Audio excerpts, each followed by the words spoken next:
धरती के मूल मालिक मूल बीजू को नमन जोहार। और काड़ा के तमाम युवा, वडील और नौजवान सभी को तहे दिल से जोहार नमन अर्पित।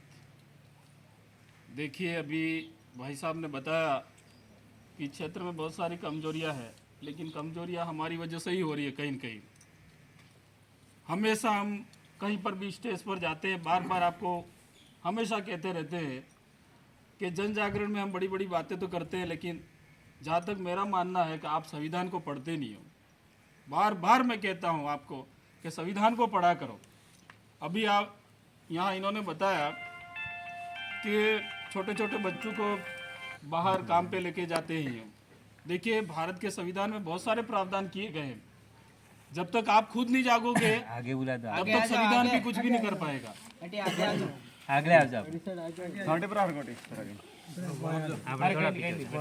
क्योंकि संविधान में बहुत सारी हमारी समस्या को निराकरण करने के लिए बहुत सारी बातें लिखी हुई है कि 14 साल से कम बालक, अगर कम छोटे बालकों को अगर काम पे रखा जाए, कल कारखाने में, होटलों में या बीटी कॉटन में काम पे अगर ले जाते हो, तो उस ठेकेदार पर कानूनी कार्रवाई की जा सकती है। लेकिन उन चीज़ों को हमें पढ़ना होगा, समझना होगा और कहीं न कहीं आगे हमें इस बात के लिए आवाज़ उठानी होगी। साथ ही साथ इन्होंने बताया कि हमारे क्षेत्र में यहाँ कई लोगों को थाने की कचौरी में घूमना पड़ता है, बार बार जाना पड़ता है। देखिए, भारत के संविधान में आर्टिकल 21 में ये बात लिखी हुई है, 20 और 21 में, कि जब तक कोई व्यक्ति दोषी नहीं है, दोषी करार नहीं किया जाता था, उसको दोषी नहीं ठहराया जा सकता, उससे पहले उसको सजा नहीं दी जा सकती है। और आर्टिकल 21 में यह भी कहा गया है कि एक व्यक्ति को एक बार से ज्यादा सजा नहीं मिल सकती है। यानी उसने एक बार गुनाह किया है तो एक ही सजा मिलेगी, ऐसा नहीं है कि उसको दोबारा सजा दी जा सकती है। और आर्टिकल 20 एक ऐसा प्रावधान है, भले धारा 144 क्यों नहीं लग जाए, लेकिन भारत के संविधान में 2 ही आर्टिकल है, 20 और 21, कभी खत्म नहीं होता। न राष्ट्रपति उस पर शासन लागू कर सकता है, न कोई भी नहीं लागू कर सकता है। 21 में जीवन जीने का संरक्षण है, हमें जीने का अधिकार है, हमसे कोई नहीं छीन सकता है। लेकिन ये चीज़ें हमें पढ़नी पड़ेगी और हमें जाकर, पढ़ा लिखा आदमी अगर विधानसभा में जाकर बोलेगा तब हमारी ये चीज़ें लागू होगी।